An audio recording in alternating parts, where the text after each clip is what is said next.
Okay, hello, my name is Penny. Welcome back. Today we're going to be looking at kind of more of a guided tutorial. This is an eventing tutorial, and what we're going to be creating is a save Moogle, essentially, like you might have seen in Final Fantasy IX. So this is going to be a save fairy.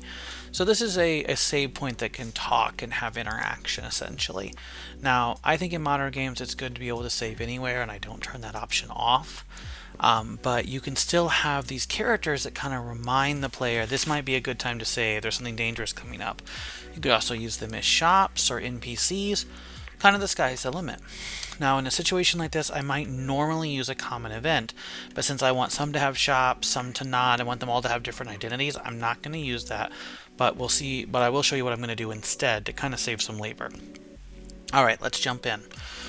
So to start with, I made an item because I want to have something that's like a tent in a Final Fantasy game, but it only works when you speak to these save fairies. So candied acorns. So just a name, an icon. Trade with a fairy to refill HP, MP, and remove status effects from all party members. It has a cost. It's a regular item. It can't be consumed and it's never usable. Okay? So did that. Then I built my fairy out. Now this is the basic one, so save fairy explanation. So this fairy says a few things. Says, hey there, if you see one of my siblings out there in the world, it is a hint that you may want to save your game. Then asks, how can I help you? And we have some choices. When you choose save, it opens a save screen. When you choose restore HP MP, it checks to see if you have a candied acorn, and if you do, it takes one away, fades out, and does exactly what an in does. So plays some music, holds frames, recover all, and fade in. If not, it doesn't look like you have any candied acorns, take care. And when you choose to talk, if self-switch A is off, they say one thing. If it's on, they say another thing. You could branch out dialogue like this. You could also use a combination of self-switches and variables if you wanted more complex dialogue. And if you wanted a shop, all you would have to do is show choices. You would go in and you would add a shop, move the Nevermind down one, change the cancel, and then under the shop you would choose whatever kind of shop you wanted. So that's just done by going to the third page, just to show you shop processing and adding any shops items that you want. If you look at my last tutorial, I built a pretty complex shop, so you could look at that if you're interested.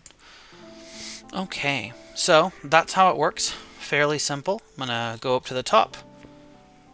You can stop the video here, copy this down if you want, and then down. And then down. Okay. Alright, and let's go ahead and see what it does. So I'm going to pause the music here so that we can hear the game sounds a little bit. And as I'm sure any of you who've watched videos with RPG Maker know, it can get pretty loud, so I'm going to only put it to 20%. Hopefully that doesn't blow out your ears. Okay.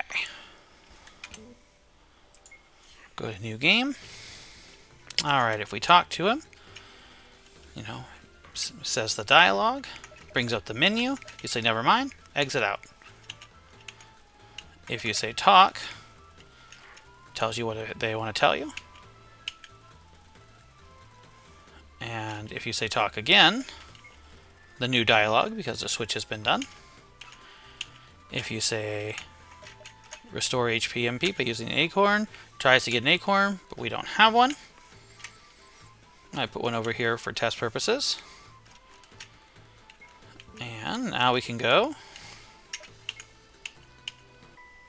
Plays our in music, restores our HP and MP. And last but not least, if you choose save, opens up the save menu.